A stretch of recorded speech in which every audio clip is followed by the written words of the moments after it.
Okay, hope you're all keeping well. We're going to have a look at Green Day, Good Riddance, Time of Your Life. We're going to run through it. I'll play a little bit of it for you, and so you get an overview. And then we're going to just run through it chord by chord, and then we're just going to see how we can improve. So why, when I'm playing the right chords, but I don't sound very good.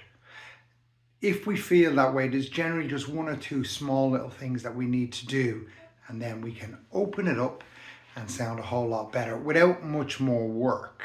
So that's what we want. We want to cheat our way to the top. That's very, very important. So here we go. There's only 4 chords in this song. We're using this shape of G. We have our 2 here. We'll go through all that now in a moment anyway. Okay, I'll play a little bit of it for you.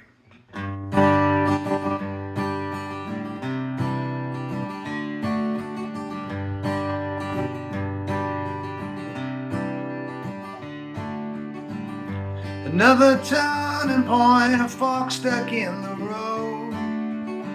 Time grabs you by the wrist, directs you where to go. To make the best of this test, but don't ask why. It's not a question, but a lesson learned in time. It's something unpredictable, but in the end it's right.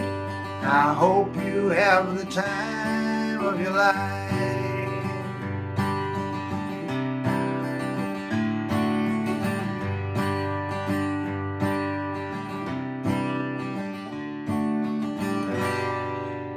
So there's no other parts of the song. Of course, they are redone and they're done again, and verses, another verse. But as far as the guitar goes, there are no more parts to be done.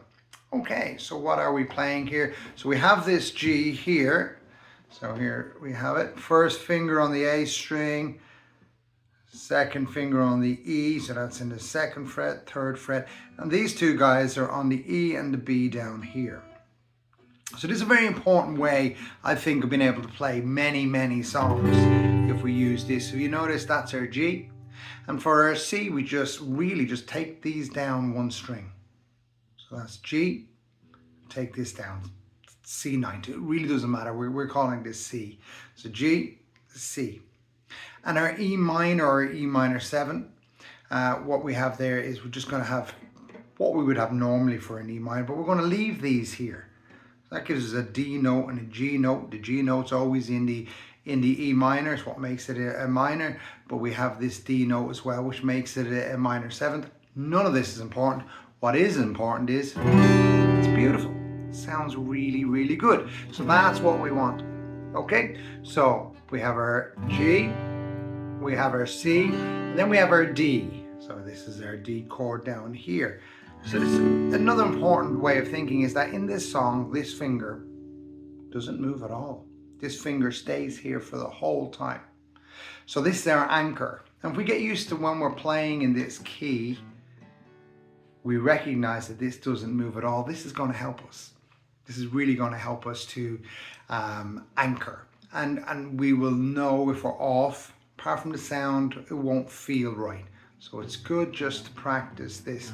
And if you're practicing guitar, you can do the silent practice while I'm watching a movie.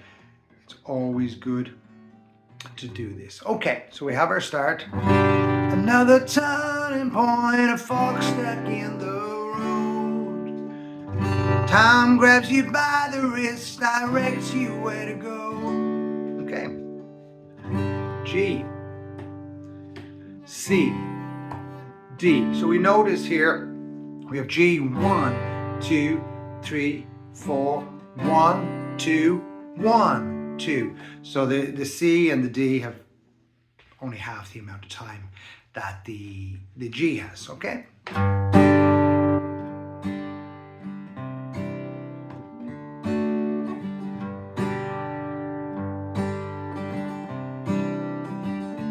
Don't worry about the rhythm just yet. And there's a reason for that. I'm going to just expand on that in a moment to have a look at that, okay?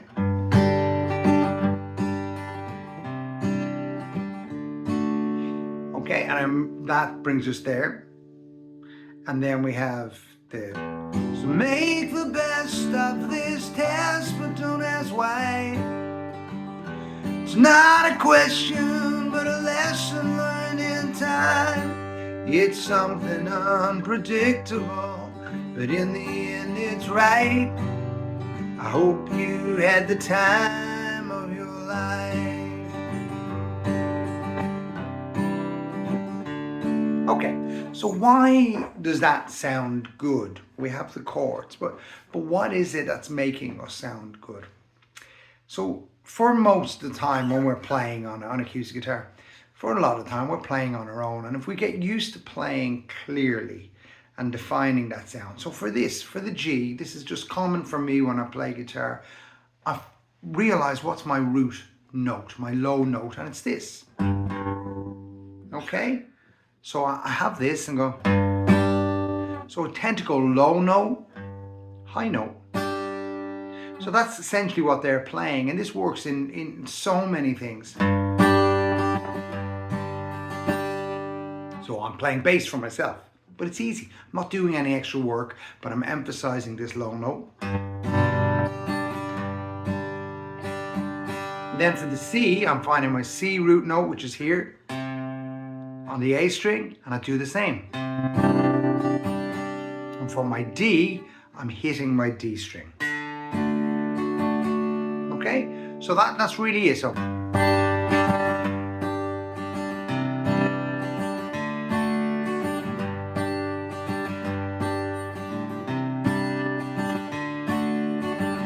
takes a little bit of practice, but when you get used to playing that way, that's it. It becomes part of your playing mechanism. And doesn't matter what you're playing then.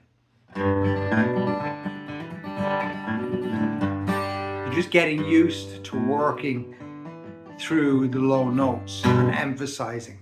So that's it. A few little tricks maybe. When you play the G, it's the easiest one to find, isn't it? When I play the C, I actually sometimes just drop my thumb there. So when I play my C, that doesn't come out.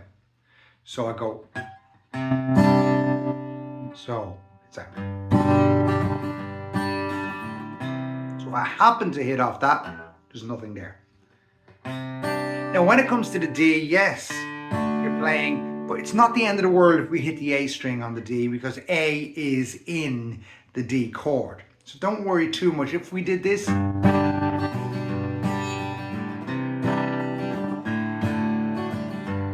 still nice, the note is still there. But by separating your low notes and your high notes, just get used to that as you play. Things are going to be so much better. Hang on in there, and the next video to go up is going to be Dakota by Stereophonics, and it's the easiest and one of the best sounding songs you'll ever play. And if you only have one finger on the hand that's your chord playing hand, if you've only one finger, you'll be able to play this song and it will sound brilliant. It's something unpredictable, but in the end it's right. I hope you had the time of your life.